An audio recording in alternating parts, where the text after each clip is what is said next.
Hi, I'm Joshua, and I'm an INTP, and first and foremost I would like to say thank you for viewing this video, and subsequently visiting my channel.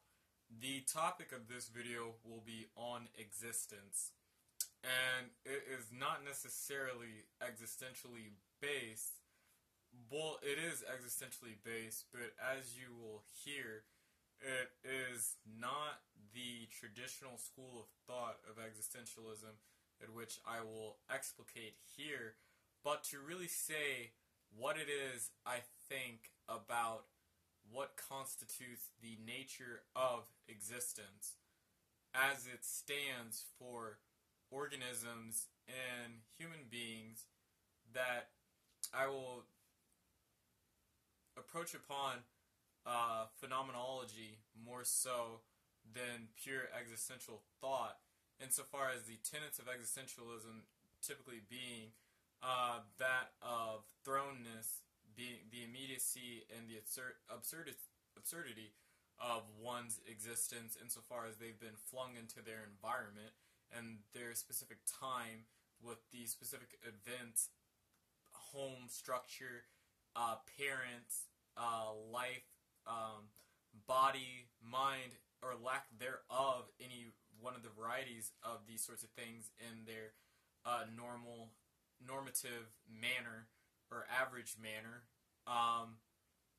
Just that they have no real rhyme or reason, but that just is, and that's the space and the formative agencies that one finds themselves in at the advent of their life for no particularly good reason. At least if you're an existentialist of the atheistic variety, to where even the Christian existentialists did see much, in many ways, the absurdity of thrownness or being out into the world, not being really able to make any divine purpose out of it, because the caprice and the burden of existence so far that can be emergent in the familial structure and in the social structure per se. How can one see God and man in that way, and the irredeemable, what seemingly irredeemable elements that particularly Dostoevsky brings up in his characters and their lives, heavily influenced Freudian psychology, and that pathology and neuroticism stems from trauma as a child. That's mainly an existential thought, and stems to the one of being thrown into the world and the absurdity of existence by thrownness. Also in the rugged individualism or freedom and responsibility, particularly in Jean Paul Sartre's existentialism, that we have a responsibility to create self and a responsibility to others by way of our action, and that there is only freedom, and that there is a consistent striving towards in a creation of self.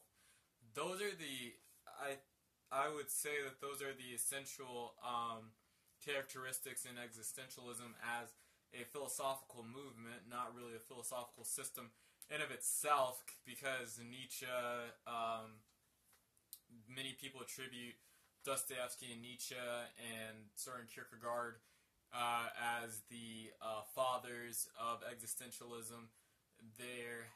And just when you have Sartre, when you have Camus, when you have Montboidier and so many other thinkers, they're not like one another, but their central tenets are essentially those elements.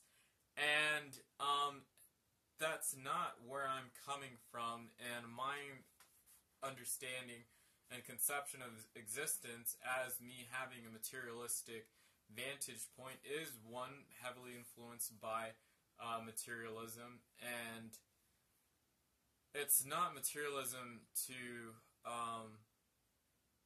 rid one of the self, or to throw out the subjectivity to life per se. I think, though, that consciousness, the self, and many of the other phenomenological aspects we do have to existence are emergent properties of the self-organizing tendencies of matter, that we are fundamentally comprised of matter, but we don't lose our agency because of the seemingly lifelessness of the material that makes us up. It's not necessarily, there is, to me, a fallacy in the assumption that the parts are a accurate description of the whole. We are an amalgamation of things. There are many factors in which we can't account for in the organization and the interaction of matter, particularly on such high resolutions, and so far as that there's a lot of material that makes us up as human beings, and there's many different resolutions to our being, from the atomic to the cellular basis, that no one thing may be conscious in of itself, or life in of itself, but it leads to life and consciousness, and the perceptual orientation we have.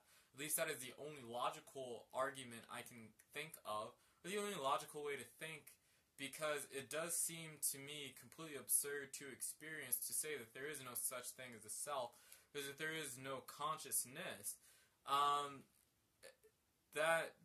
Because there is no material explanation for it doesn't mean it doesn't exist, just means we can't access it, and particularly that vantage point, and I think the reason that stance is even something that is substantiated in science is because of the aversion to subjectivity, and how one throws subjectivity out on the onset of scientific investigation, and how science is really not trying to address the subjective and qualitative notions of existence, that they do not, when you take and make the assumption that all that is relevant and meaningful is what can be quantified, you do, by logical consequence, exclude a great many other factors that make up life and reality as we know it.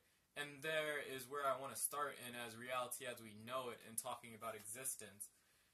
Reality is, and I say this in other videos, but it's that we are organisms fundamentally, and our perception or cognition is made up of our minds. And I am a materialistic thinker, and I'm an evolutionary thinker, so I think that our minds is a construction, or a representation, if one wants to consider that, of very real evolutionary history, and that its orientation, its perceptual framework is predicated on evolutionary means, insofar as that there are given drives and orientations we have as organisms first, and are occupying our niche and are essentially our speciation as human beings secondarily, that makes up the overall schematization of perception that we have as people. We can only know the world by way of what we are and what we exist as in organisms. And I've said this before, that bats, cats, dogs, fish, lizards, we are different in our perceptual schema. We all have brains. We do not all have the same sort of freedom and consciousness in being aware of our existence in the same varieties per se, but we all do have the base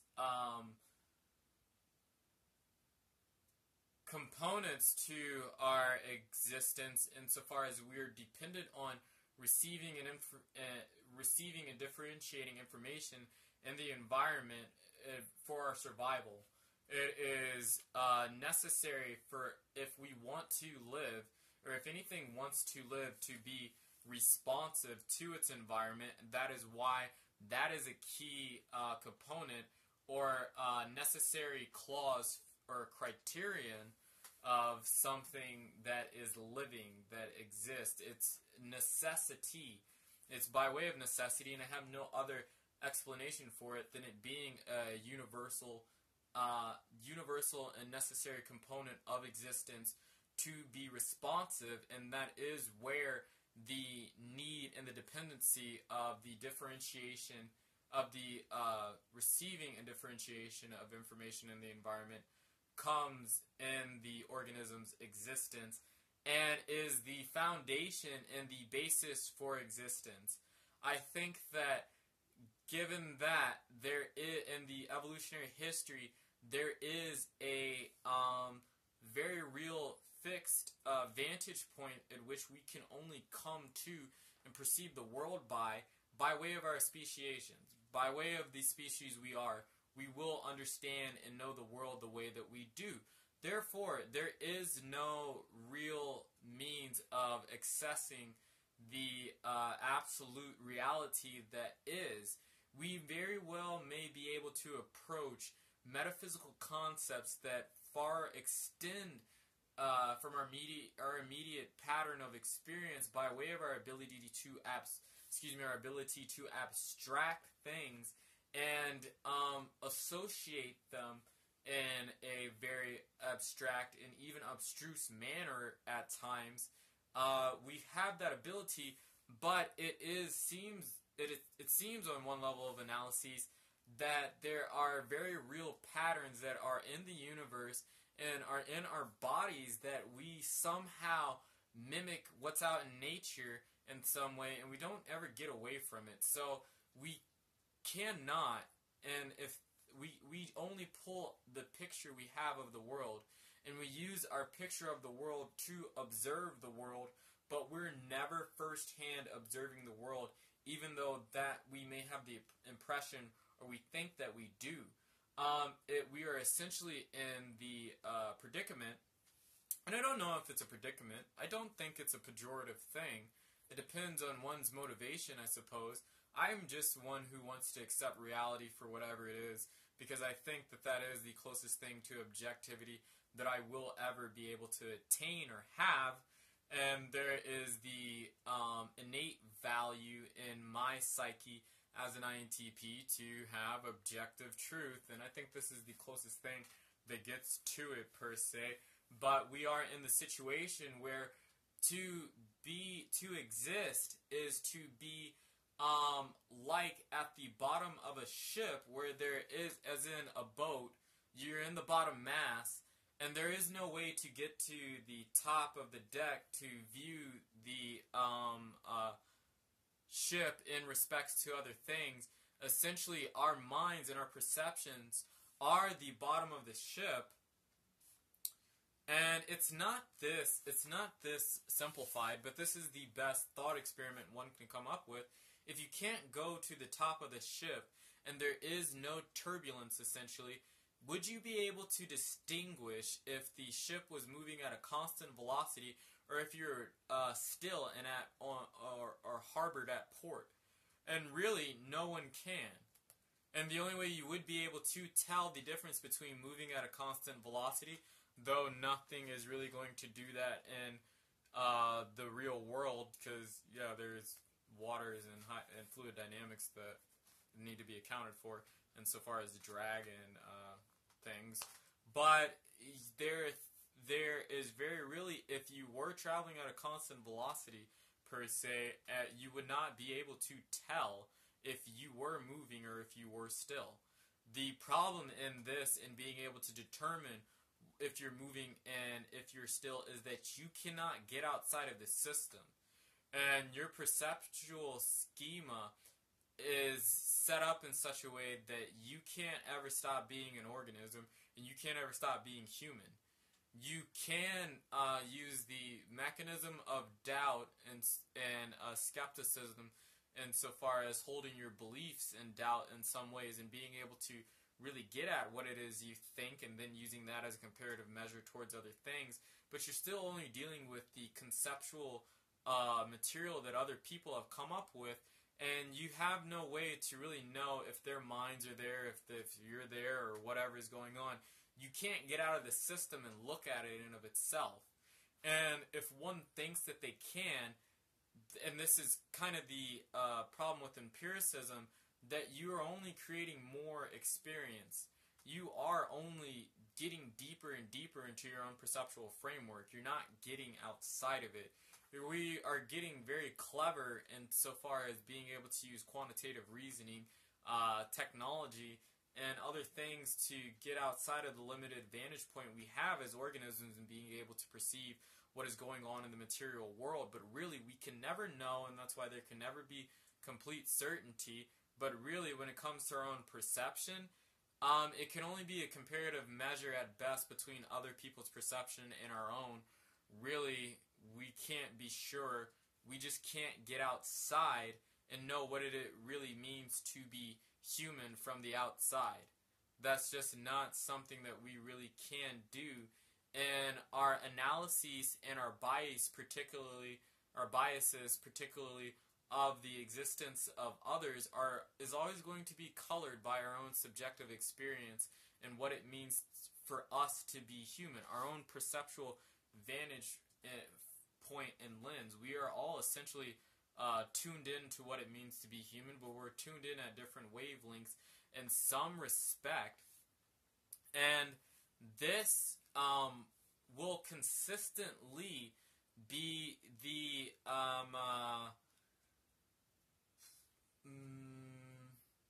stained glass mirror, essentially, between us and reality, and we're always going to have this stained glass mirror between us and reality. The only thing that we can be certain of, and Descartes stepped upon this long before I ever came around, is that we do think, and that we do have beliefs, and that we do have our own subjective experience. And the phenomenologists take this a step further and say that the only thing that exists in reality is being. That is all that there is. There is no objective world but our experiences and being. What it is for us to be in the world, and the world is made up out of what it means for us to be in the world. I do think the world is there per se in some way. I just can't be certain of it. And I do think that being is the only thing one can be certain of. I don't think, I know you cannot be certain that you exist, but you can be as certain as one can be of your experience.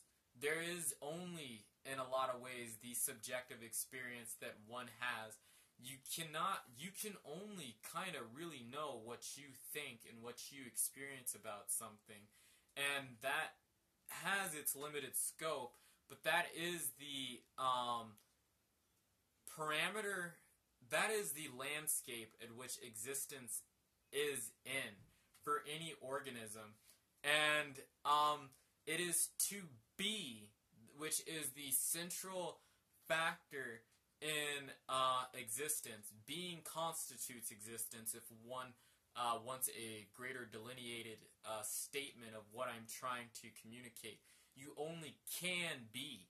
That you only can be, and you can only know what constitutes your being insofar as what you can subjectively experience. There is a level of resolution to that, for one cannot know the unconscious mechanisms that direct and control one's thoughts, behaviors, actions, and emotional patternizations completely. There is a limited parameter, but within that limitation we do exist and have this degree of autonomy and conception of what it means to be us. And that is what it means to be human on many levels. Now, it is to say this, that being is life, and I think that there is more to say in terms of being an objective thing, insofar as that one's being is determined by certain innate biological parameters, insofar as that one is a representation of something much older and larger than themselves.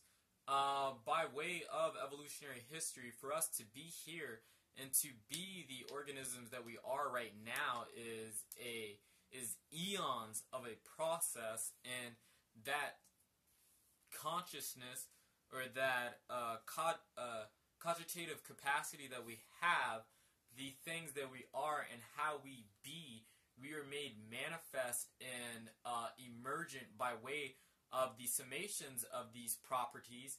And I think it is the emergent summations of these properties that we experience in a day-to-day scope and space for people who are more qualitatively based in their experience, where they derive the sense of spirit, or they derive that sense of soul, or something other. That this is where the idea of the collective conscious emerges in Jung's thoughts, because to be embodied and to be the things we are is an embodied thing, has great veracity in determining what it is for us to exist, and how it is we emerge in the world, and how the world is made manifest to us by way of our cognition. And it is in this way that I'm a material phenomenologist, per se. And this is the place I'm starting from in existence. Now, the relevancy and the saliency that this can have to one's life is to understand this, that knowledge and who you are, per se, is an emergent phenomenon. That you exist as what is known as a dissipative structure. You are being, essentially, and you can only be. There is very really in self-help and pop psychology this tendency for a one-upmanship philosophy. Even in the Western Buddhist thought, per se, insofar as this, that we are consistently, or at least in most religious systems and most vantages of thoughts, that we are consistently trying to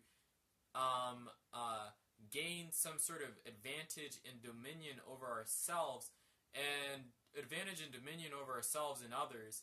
And this is what Friedrich Nietzsche, I think, in a lot of ways was describing when he was talking about the will to power, and very really the mode of thought that I think is completely counterintuitive, or antithetical to what it means to be, just to be human, per se. And we are like this for very real evolutionary reasons, I think, per se, insofar as that there is very really a game of mate selection, and there is very really a game of resource gathering that we play as people, per se, that makes us want to be victor and not loser, or hero and not villain, and maybe even villain or hero depending on the social context, which creates the two and extrapolates them up the chain of the dominance hierarchy, and sort of our vilification and exhortation of one or the other. And that's very much a vantage point and a scope, not a vantage point and a scope, but that's very really a landscape that we cannot per se escape, but it is the sort of innate bent towards this game of one-upmanship and constantly trying to search for or lose self, either or.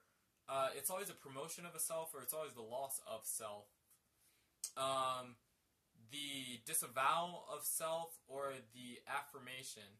Not in the way that I have postulated in other videos, per se, and the nature of introverted feeling, but in the very real bent and tenet to always gain something in some way, and to be very reticent to losing something, being fairly highly risk adverse in our nature, per se, as Homo sapiens.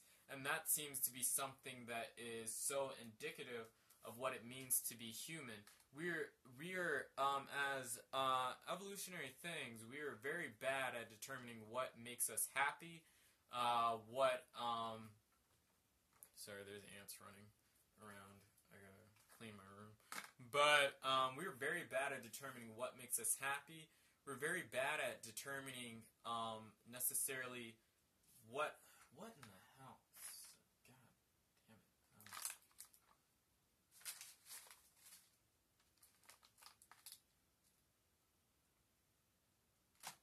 Sorry, ants. We're very bad at determining what makes us happy. We're very bad at determining... There's more ants. Gosh. Alright, I gotta clean my room. This is sad. Summertime is coming. As I was saying, we're very bad at determining... Man. I'm gonna finish this sentence. We're very bad at determining what makes us happy. We're very bad at determining, essentially, our relations to one another, and we are very bad at determining our own intentions, motivations, thoughts, and long-term success.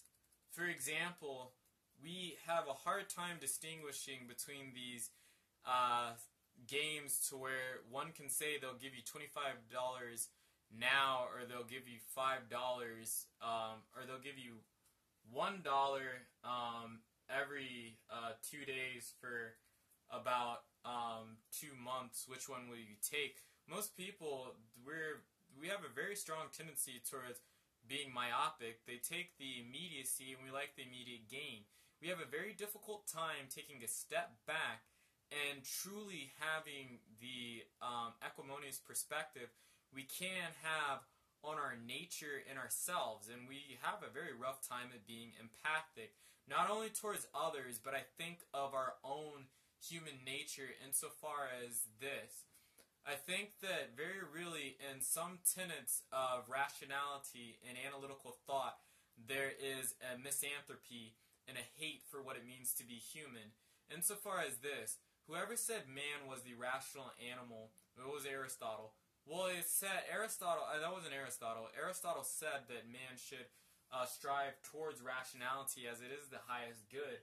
And you will find, as I'm saying, we should strive towards rationality and use rationality to be much more empathic and take a step back and really understand what it means to be. But it's this that there is a great disavowal of the irrational elements to what it means to be human, and a complete, I would say, I don't know if it's willful blindness, but a rather strong invariant ignorance towards the subjective elements of what it means to be human, or a complete degradation or denigration of the lesser appealing aspects to our nature. But it is in Jung's thought that I'm just being vigilant for more ants to come. But it is in Jung's thought where I think that you cannot be and you cannot find essentially existence or be a real person unless you do accept very much the irrational elements that make us up, and be very wary of the things at which haunt us in the night, essentially about the lesser angels of our nature, or the lesser angles of our nature, the devils that are there in our character per se, or just the complete ineptness and impotence that comes with existence in many respects. And always in most thoughts nowadays is this idea of disavowing that self and always upping the self. It is because we are I think in a lot of ways ashamed of what it is to be human, that we constantly want to create systems to lose ourselves, and we constantly want systems that will proliferate ourselves any more than is innate and natural by way of our need for innovation, exploration, and a certain variability of success in the environment. We have our own dopaminergic sort of reward systems that will exhort the self by way of our acting in the environment. And where I say that another fundamental aspect to what it means to be human is to act. And it is our actions that will make up sort of the blissful and good life that we are so desperately seeking. However, I do find that it is this very dark-esque, I wouldn't say dark-esque, I'm going to rephrase that. It is this very real naive, I think, and frankly pernicious bent towards a hate of humanity that constantly leads to our misplacement of our existence to where we can never just be. And it is where I think that the self is an emergent phenomenon. There is always this tendency, and I don't know if it's specifically in Western culture, to try and go out and find oneself, or to try and go in and find oneself. That there is always this searching, or always trying to grab. And I think one should take a note from Eastern thought insofar as this: if you try to become, if you're trying to reach enlightenment, you're not going to do it. It's not something that comes by way of will or volition. I don't believe in enlightenment or anything like that, per se. I am not that kind of a thinker, but I think it has that sort of same resonance insofar as this need for fulfillment and meaning in life, that if you consistently, it's not something that comes by volition. I think it's something that comes by way of the self and the innate dispositions and components and constituencies of what it means to be human, insofar as that we are dissipative structures. We are things that are consistently what they are, but always and consistently transforming in its nature to be something new. Insofar as this, that we come into being by way of just being. That may sound pretty convoluted, but life in of itself and our lives are very much emergent phenomenon that are not so contradictory towards one another. Though we differ from ourselves, we are the same self in very differing spaces and times and contextual frameworks. We are who we are, and we were who we are when we were born. I don't have this idea that there was some you before you were born or anything like that, Lord help me, or that any person is divine by way of anything, really. But I think that the only thing that there is being. And very really in my thoughts, I wish to see at some point in time where there will be a world where it won't be necessary to have ideologies. It won't be necessary to have religion. It won't be necessary to have many of the things that we have now and the things that we use now as psychological tools to deal with the brunt and the contradictory and absurd elements of life. I think very really that it is it's a misanthropy that leads those things, and that it is our own vulnerability, or at least our conscious awareness of our vulnerability, that always makes us so insistent on placing ourselves under some system of thought or some structure, something else that is a hindrance to being, and to where we cannot just be. the very stark tendency for us to be essentially risk adverse insofar as we always want to keep our lives, and that's a very real evolutionary thing. One always wants to keep their life. One always wants to preserve themselves. One always wants to, in some way, maintain what it is that they think that they have. But very really, there is nothing you have. There is only being. There is nothing else. There is an emptiness to existence from my vantage point, insofar as that time is only something that is relevant to us because we're organisms, but that may not be something that's extant out in the universe, though it is a very powerful descriptive tool in physics. I just don't know about it per se out of any way of our own local experience, and like I said, we'll never be able to step outside of it. So I can't indefinitely know, but I have a very strong suspicion that that is something that is only by way of our humanness and may not be something that it really is per se. I think that there is only being. No one makes it out alive, obviously, but it is to say that there is a necessary fear that we should have insofar as that anything that one would consider stupid or immoral per se is anything that leads to unnecessary suffering and death. I very really believe that, or yeah, I'll say believe that because I can't, whatever. I think that I believe that whichever one is most apt.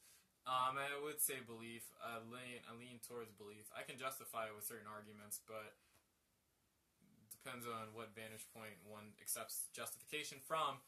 But it's to say that I wish people could just be, to drop many of the pretenses and to come from behind our own misanthropy towards others and ourselves in many ways, that our inherent ineptness, inadequacies, impotence, and psychoticisms, the neurotic tendencies, are all very much a part of our nature and are what constitutes being just as much as the other things. And it is in this way when the man finds the devil in himself that he does just be, and it is when one just is, irregardless of what else there is only being. That may sound strange, but that is all, and I say irregardless because that is all we can know in one way. And that is my conception of existence. There is a very real reality, but we cannot access it in its fullness. We are fundamentally social, but we do have these acute and what we would find unsatisfactory components to our existence, the ways that we are incapable.